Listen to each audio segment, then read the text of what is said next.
You can throw a little bit of congestion up in there. But it's people ask me about the audiobook, and also they ask me about Kindle. Because some people still use those. Yeah, some people still. Okay. I'm a hands-on type of person with the book. I need to have the book in my hand. Yeah, I'm not really big on Kindle and all that. Yeah. Audiobook is convenient. Like if you're driving, you don't have time to really actually have a book in your hand. Right. But the Kindle, I'm not really feeling. But I still may have it uploaded to Kindle just, for other people that use it. Yeah, the other book I was reading, I think it was A Seat to Your Soul or whatever. That one was like ridiculously long. So I'm like, I'm going to fall asleep trying to read this.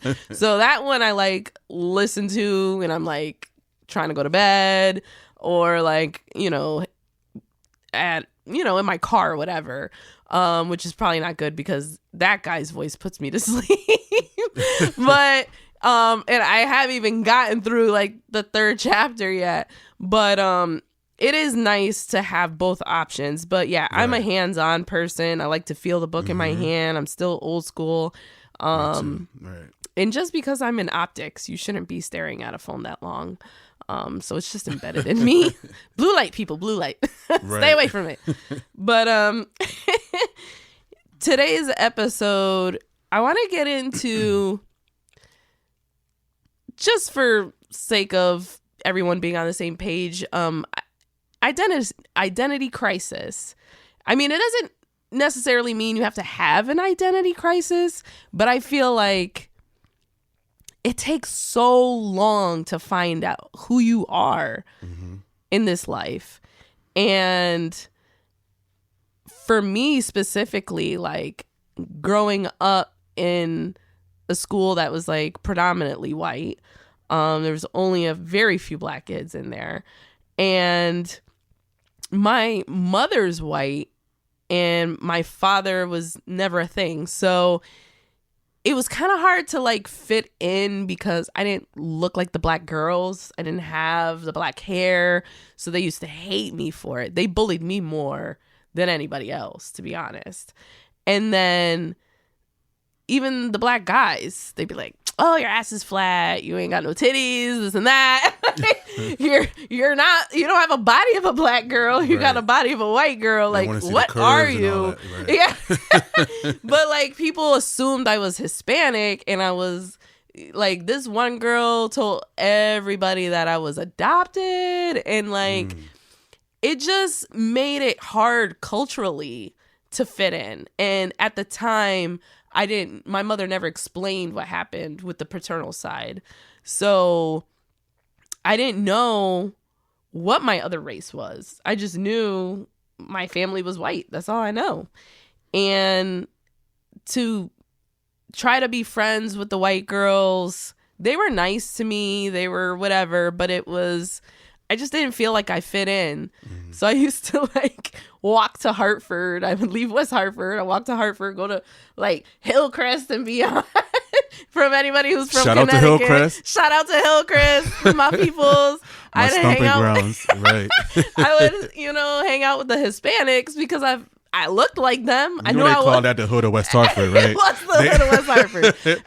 Elmwood, yeah. Hillcrest. It was like, that town line was like right there. Exactly. And I would just chill with the Puerto Ricans my whole entire life. And to this day, all I know how to cook is Spanish food for the most part. I'm starting to like expand what I cook, but for me, that was my identity crisis. And then later on after that was who I am single, because I've never been single really that long in my entire life. I've always had a boyfriend since like kindergarten. I've never been single for longer than a year. And even then I was like dating all the time, trying to waste space because I didn't want to go through the figuring it out. It's like, do you like yourself?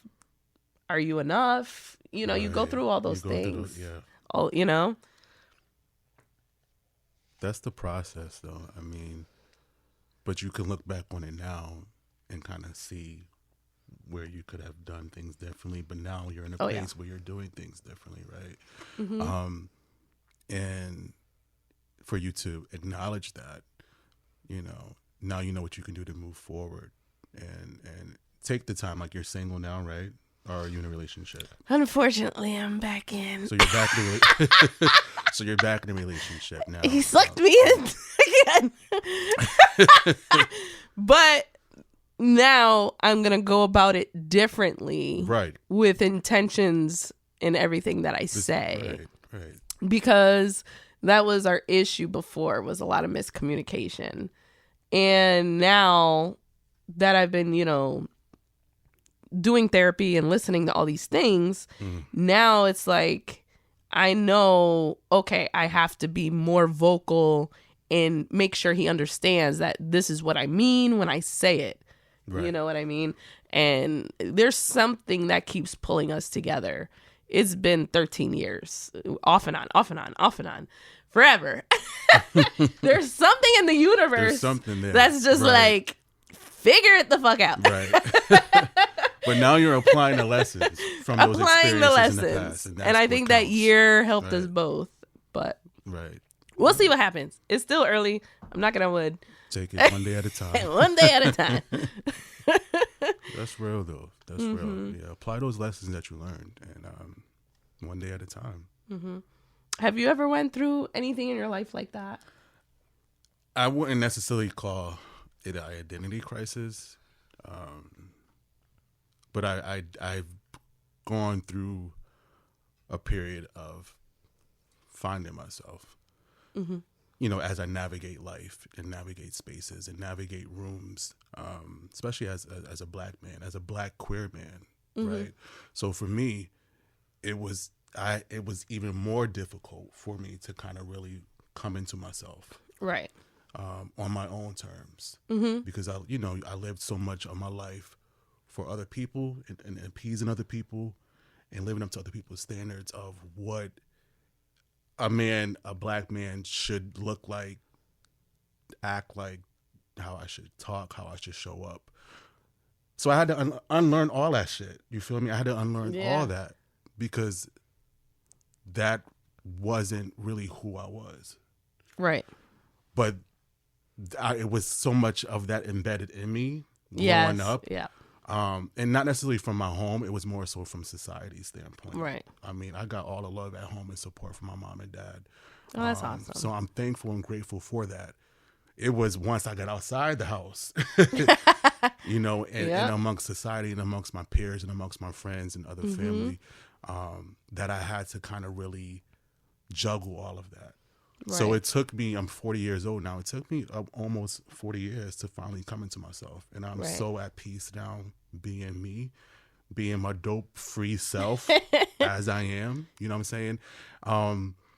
So yeah, it was a work in progress. It wasn't an identity crisis. It was more so me trying to find your individuality, find my individuality and accept who I already knew I was. Right.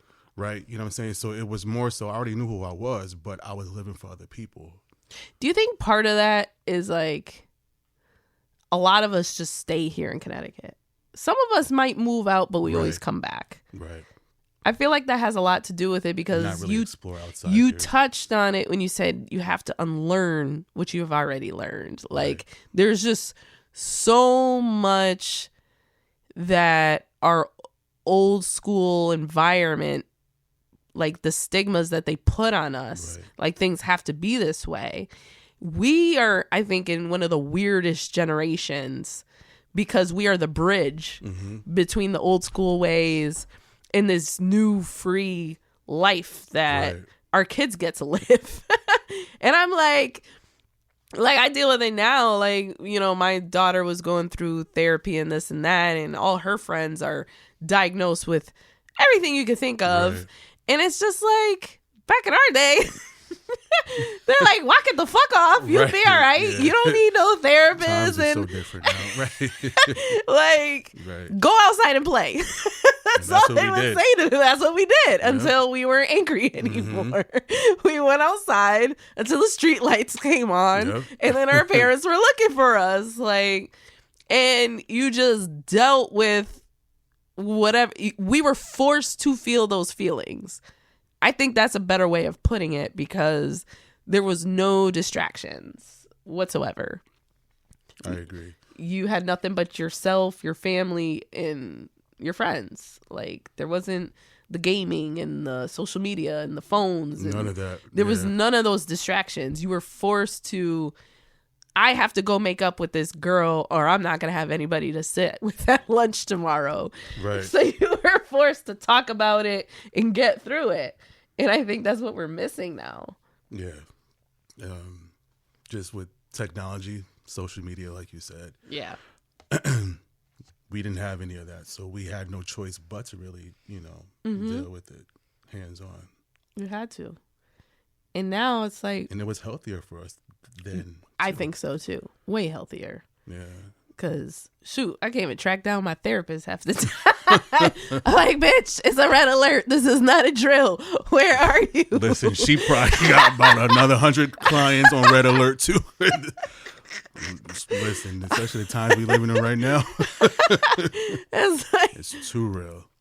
But there's like, yeah, I think just being, I don't want to say trapped. No one's trapped. You can, right. If there's a will, there's a way. You can find your way outside of Connecticut. But I think we grow to be so comfortable here in fear of the unknown. What if I don't make it? What if I don't find a support system outside of here? What if I can't afford to come back home if things don't work out? Like, right. There's so many unknowns that we need to just like diminish from our brains. Like, but branch out. Yeah, that's what I did after high school. After graduating, I went off to Atlanta for college, and I didn't know anyone, right? So growing up in West Hartford, I attended West Hartford school system. That's a totally 360. Right. And then going off to Atlanta, and mind you, this was the early 2000s. So at that time, it was popping down in Atlanta. You know what I'm saying? Freaknik was just like in the end cuffs of, Oh, shit. And, and it's just the black Mecca, it was just so different from me. So I went down there and I just started wilding out. Like, you know what I'm saying? Because I don't, I'm no longer in West Hartford. I'm not with my parents anymore. So it was just like, I'm in this big city, amongst so many other black, beautiful people, and I just really, that started me on my journey to, going back to, identity. That started me on my journey of finding myself. So if I stayed home in West Hartford and really didn't get to step out of that comfort zone, right, into the unknown, who knows, like, really where things would have been for me now, right. So I actually needed that, despite the hiccups and the detours along the way. During the time I was down there, I needed that. I needed that to really help me come into myself.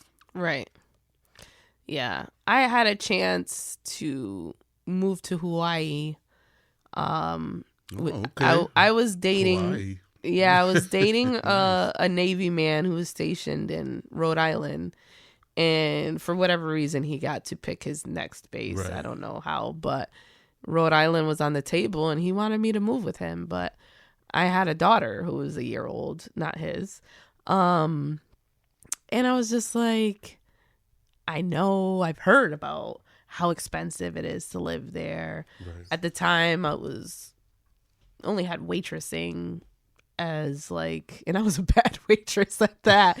So I'm like, I had no type of skills, and I'm like, I don't want to take her away from her dad. Her dad's a really good dad.